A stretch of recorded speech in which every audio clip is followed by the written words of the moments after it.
Welcome traders. आज का अपना टॉपिक होगा कि क्या हमें पूरी लाइफ फंडिंग अकाउंट ले लेके ही ट्रेड करनी पड़ेगी। ऐसा कुछ भी नहीं है। मैं आपको दिखाता हूँ कि आप लोग क्या कर सकते हो कि जिससे कि आपको बार बार फंडिंग अकाउंट लेके चैलेंज पास ना करने पड़े और आपको बार बार चैलेंज पास करने में जो टाइम वेस्ट होता है उससे आप बच सकोगे। आपको करना क्या है कि आपको सबसे फर्स्ट क्रॉप फार्म के रूल्स को डिसिप्लिन के साथ समझना है और आपको कोई ना कोई एक क्रॉप फार्म में अकाउंट बाय करके, चाहे $5,000 का चाहे $10,000 का अकाउंट, एक बार उसको पास करके उसमें से 5-1 हज़ार डॉलर का पे आउट ले लेना है।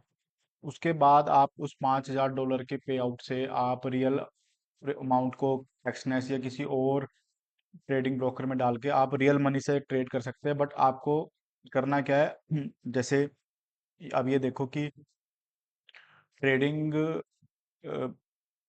रियल मनी से ट्रेडिंग करते वक्त हमारे पास कुछ रूल नहीं होते, बट अगर आप सेम रूल्स को जो कि किसी फंडिंग अकाउंट में होते हैं कि एक डेली लॉस इतना लेना है और प्रॉफिट टारगेट इतना है, मैक्स लॉस इतना है कि और कितने का लेवरेज लेना है, अगर आप इन सब रूल्स को भी रियल अकाउंट में भी सेम रियल अकाउंट में भी इन्हीं रूल्स के ऊपर ट्रेड लोगे तो आप जल्दी जल्दी प्रॉफिटेबल हो पाओगे और आपको फंडिंग चैलेंज के जो चैलेंज फेज है उनको पास करने में जो आपका टाइम वेस्ट होता है वो भी नहीं होगा। बट आपको पहले पहले किसी अच्छी प्रोफॉर्म में चैलेंज पास करके अच्छा खासा $5,000 तक का पे आउट लेना पड़ेगा। आप ये देखो कि अगर आप $5,000 का पे आउट ले लेते हो और आप सेम रूल्स फॉलो करते हो तो आपके पास $500 इसमें मैक्स लॉस है, तो आपको 10 बार जब आप उस $500 को लॉस करोगे तब आप उस $5,000 को पूरा लॉस कर पाओगे।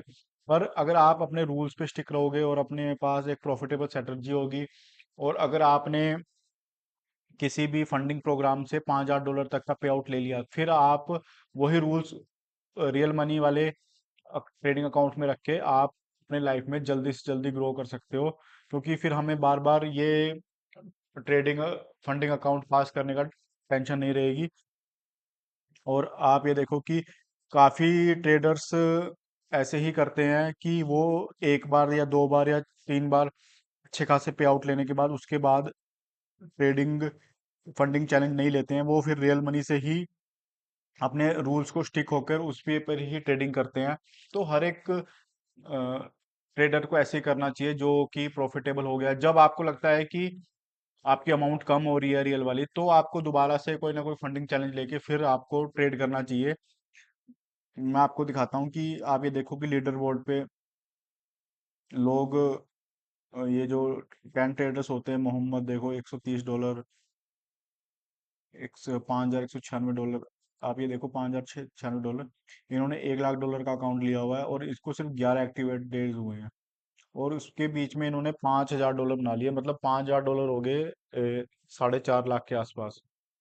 तो मैं आपको वही कहना चाहता हूँ कि अगर आपने एक बार अच्छी खासी अमाउंट बना ली तो फिर आप उस अमाउंट से अपने रियल ब्रोकर के अकाउंट में पैसे डालकर आप ट्रेड कर सकते हैं लंबे टाइम तक और आप लंबे टाइम तक प्रॉफिटेबल बने रह सकते हो।